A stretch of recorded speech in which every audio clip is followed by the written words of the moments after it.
matutulak. At sa tulak na yun, pwede may masaktan. Pag medyo may nag-umpisa na, dadami yung susunod at lumalaki yung problema. So, yun, no? May ganung na generic na threat. Tapos, may mga statements ang ating Santo Papa tungkol sa mga nangyayaring kaguluhan sa mundo na pwede mating na mga hamon ito mga naghahasik na lagim sa buong mundo. So, lahat ng kailangan nating trabaho namin, trabaho ng security sector natin, pag-aralan lahat ng potential na pwede mangyari at gumawa ng mga sistema at paraan para mabawasan yung panganib sa kanya. So, sa abot natin mga kakaya, ginagawa natin talaga, no? Marami ng modifications, pero alam naman ako, yung sabi nga iba, parang pag tinatanong ka rin, parang thesis, no? Oral defense. So, every time, review na lahat ng proseso, pwede ba natin pagandahin pa to? Sir, you mentioned yung mga previous threats. Yung nangyari po sa France, syempre it came to mind na baka something bad also might happen to the Pope when he comes here. Did you order additional security measures? Ano po ba yung... Pero siguro, di ba, the number being bandied about is between 25 to 50,000 of our security forces, no? Yung, at 50,000, that represents 20% of all our soldiers and police. Okay? Yung I promise they will have double my security. And I don't think I've ever utilized that particular number, no? Not even as a plan. So, this is comparable to what we will do when the various heads of government and heads of state will come for APEC.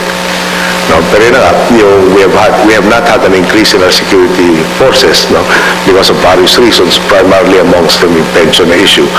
Now, but with what we have, no, we are maximizing all of these efforts, and we're touching base with so many allies to try and see, para identify any threats whatsoever coming from any direction. Sir, when you mention maximize or touching base with allies, is coordinating with other countries also if they have intelligence information? Yes. Through the various mechanisms and organizations we belong to, for instance, yung Interpol, may watch list pa people who went to Syria or to Iraq to join ISIS. Not just our citizens, no.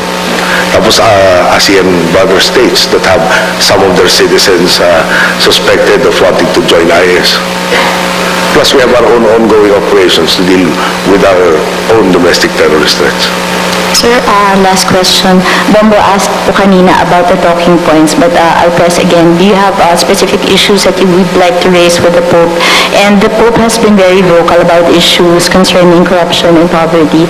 Are we ready to hear issues, he might raise issues about that when he comes to the country and meets with you? Thank you. Kaya nag-iisip ka negative, I think positive. Any fair assessment will say, of course we have our challenges. We're still dealing with the Yolanda aftermath. We still have to deal with Ruby. Pero coming from 4.5 years ago, malayo na, no, ang naabot natin dito. So I think our record can speak highly. No? Now, on the other hand, shall we say, I've had my disagreements with some members of our own church, no? And at the same time, I am, like so many other people, inspired by the works and the deeds of the current Pope. No, tinuro kasi kami nung nag-aaral ako sa isang Jesuitang establishment na after the Second Vatican Council, kailangan natin pakialamanan yung nangyayari sa mundo at hindi lang puro yung spiritual dahil may inaapektuhan yung spiritual life nito mga conditions na nag-emerge. So, yung ginagawa niya, binabalik, nilalapit yung simbahan. No? Tinutugunan yung diretsuhang problema ng bawat mamamayan.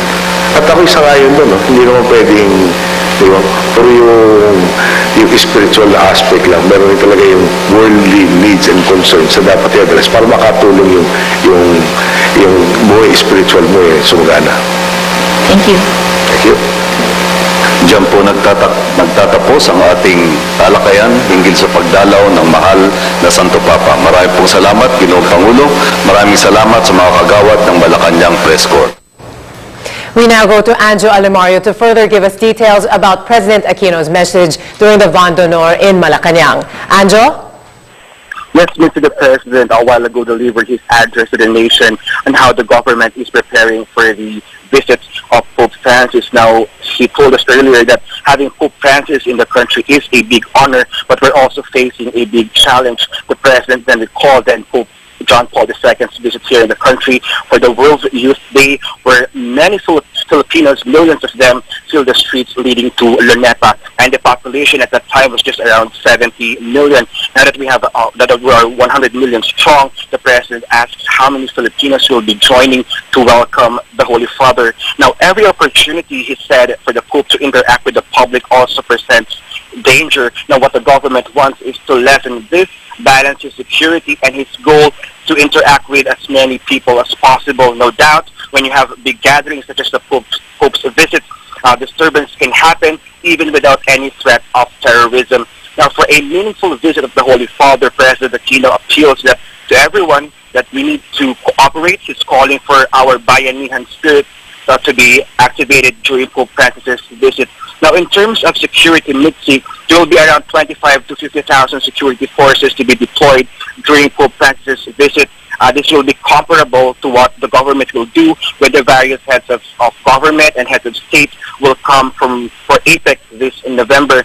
And the government is also maximizing, President Aquino says, all these efforts, and we're touching base with so many allies to try and see, to identify any threat whatsoever coming from any direction. Now, what does he mean by touching base with allies?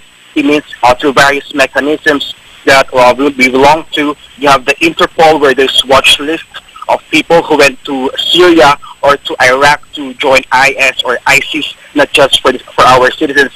Then we also have our counterparts for our ASEAN brother states that have also some information of their citizens suspected of wanting to join IS. Mitzi? Thank you, Anjo. That was Anjo Alimario reporting.